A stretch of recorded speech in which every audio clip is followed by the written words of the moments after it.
ప్రభునందు ప్రియులారా, ప్రభు నామమున మీకు వందనములు. ఈరోజు దేవుని యొక్క వాక్య ధ్యానము ఫిలిప్పీలకు రాసిన పత్రిక 3వ అధ్యాయము 10-11 వచనాలు.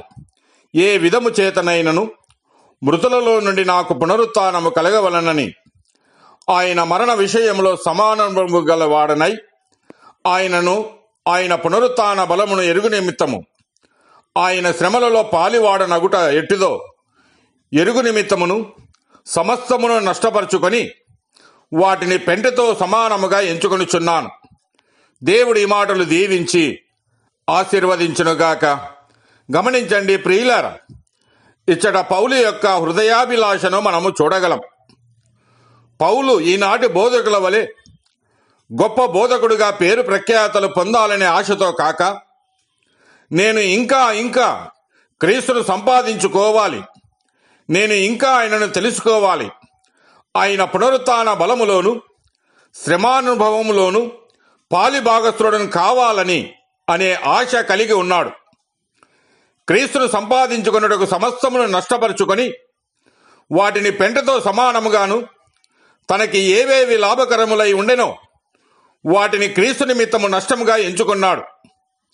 ఈ రోజుల్లో అనేకులు క్రీస్తు ఇచ్చు ఆశీర్వాదాల్లో పరిశుద్ధాత్మ శక్తిలో పునరుత్థాన బలములో పాలిభాగస్తులుగా ఉండాలని ఆశిస్తూ ఉన్నారు గాని ఆయన శ్రమ అనుభవములో పాలిభాగస్తులుగా ఉండాలని కోరుకునేవారు బహుకొద్ది మంది.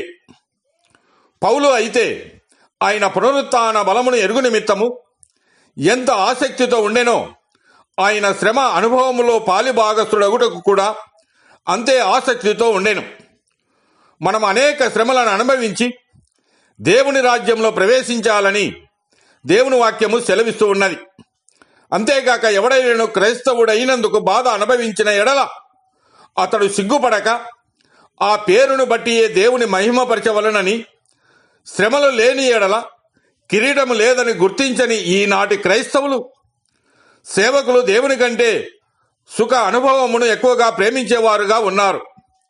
అయితే ప్రియులారా, పౌలు క్రీస్తు కూడా మీ కొరకు బాధపడి మీరు తన అడుగుజాడల యందు నడుచుకున్నట్లు మీకు మాదిరి ఉంచిపోయినని సెలవిస్తూ ఉన్నాడు.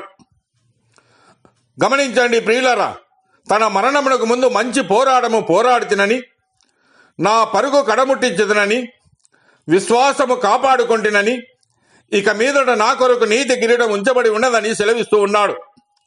ఆ దినమందు నీతిగల న్యాయాధిపతి అయిన ప్రభు అది నాకు మాత్రమే కాకుండా తన ప్రత్యక్షతను అపేక్షించి వారందరికీ అనుగ్రహించునని వాక్యము సెలవిస్తూ ఉన్నది. కనుక ప్రియులారా, ఈ అంత్య దినములలో అనేక ఆశీర్వాదములను మేలులను అనుభవిస్తున్న మనము దేవుని మరిచిపోకూడదు. శ్రమలను సహించి ప్రభువును స్తుతించి మరణం వరకు నమ్మకముగా ఉండి ఆయన ఇచ్చు జీవ కిరీటాన్ని సంపాదించుకుందాం. దేవుడు మిమ్మల్ని దీవించి ఆశీర్వదించునుగాక.